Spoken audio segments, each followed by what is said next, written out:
Hi, thank you so much for being here at the 21st Annual First Glance Film Festival in Philadelphia. If you can kindly introduce yourself and your project. Sure, I'm Bill McGarvey. I'm the director and songwriter for a music video called Broken Lullaby. Can you tell me what the inspiration was behind this? Yeah, I've been a songwriter for years and made a bunch of records in the 90s and with a band called Valentine Smith, and I had some solo records, and I just realized in the past couple of years that with the attention spans being what they are, nobody listens to 13 songs anymore. And I have plenty of songs, but I'd rather do a little film for each of them. So I just started releasing them online like that. This is the first one, and it started in this past spring. And it was just, the idea was like, make each one count and do something really interesting visually. I've always been a big film fan. So what's very difficult about writing songs, what that people don't know? Writing a good song is always hard, you know.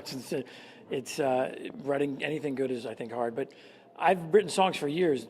Doing the videos has actually been the real new challenge. So that's been sort of channeling that whole world and working with an animator and getting my ideas across. That's been the real sort of fun part. Broken Lullaby was beautiful. So that was your first animation? Yes, it is. Yeah, it's the first time. I had an idea that I worked out in a little sketch on online animation, and then I met an animator named Stella Rosen, who was originally in Seattle. Now she's in North Carolina, and we just connected, and I told her the idea, and we just kind of knocked it around and did this hand animation. It is really beautiful that she ended up doing all the animation on. So what are you hoping for this? Are you hoping that maybe it'll be the theme song for a movie? Yeah, I'd love it. I mean, in my life, the music business seems to have moved toward where if anybody even cares about monetizing, people make money from being in movies and television, songs that I've had in television shows. So I have to admit I wasn't thinking like that, but I love film, and I think this would be a great song in a film, but I really did it just because I loved it. I mean, I thought it was fun, and it's a creative outlet, and like I said, putting together a whole album just seemed to be too much anymore. It doesn't seem to matter anymore. From the songwriting process point of view, how long does it take approximately? It depends. I mean, some songs can come really quickly. This one took a few months because I'd worked on it with a friend of mine named Ed Seifert. He's a co-songwriter on this.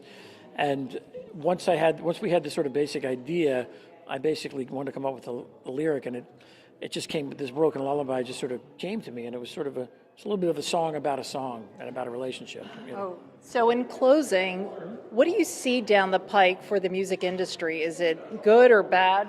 It's hard. I mean, people are making more music and more movies and more television than ever before. The bar to entry has gotten so low. The ability to record and make things has been so great. I think it's a wonderful democratization. Of course, monetizing things is always hard. It's always been hard. The music business, you know, that I was, you know, a part of 20 years ago just really doesn't exist in the same way. So I think in the best kind of way, it kind of pushes it back on artists to have to just make for the sake of making, and hopefully film festivals like this. I'm from Philadelphia originally, so I grew up here, and I went to school not far from here, and I've lived in the New York area for 20-some years, but things like this are really neat. It's a whole new world for me. Film festivals is something I'd never really dealt with before.